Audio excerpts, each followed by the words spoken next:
Koncert Akustika na novo je tako rekoč nadaljevanje prejšnjih 3 koncertov, ki sem jih imel tudi na Peklenskem dvorišču, in sicer akustika, tokrat na novo. Prej je bila čista akustika.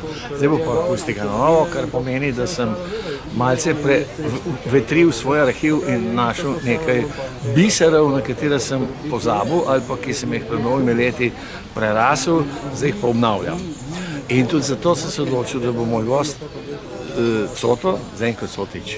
Coto, izjemen kitarist in tudi drugače glasbenik, o tem več v resnični predstavitvi na odru, ker je podobne sorte Tič in se poznava že 45 let, kaj pa če bi enkrat midva uradno nekaj naredila.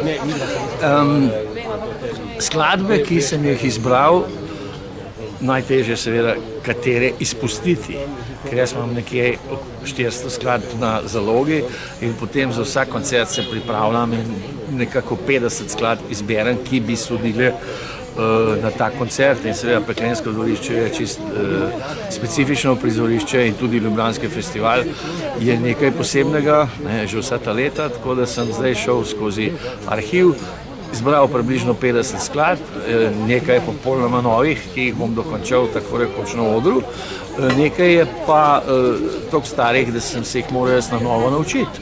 In sem celo rekel, kje pa imam jaz posnetek, ko sem tekste našel na kakšni stari kaseti.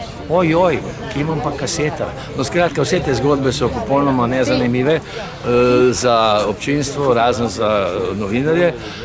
To se bo na odru vse dogajalo, slišalo, videlo.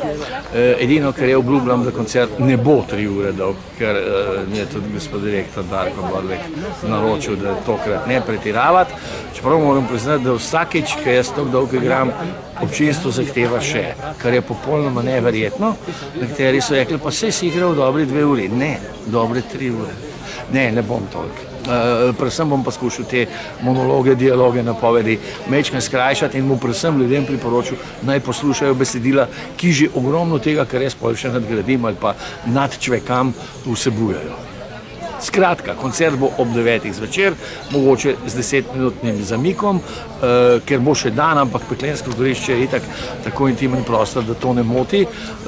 No, potem pa bomo uživali, igrali, peli in upam tudi kaj sodelovali, ker par imam takih pesmi, da bi bilo lepo, če bi občinstvo sodelovalo, pa ne na tistem nivoju, ki so roke, gremo, ampak tako aktivno, tudi če samo momljajo.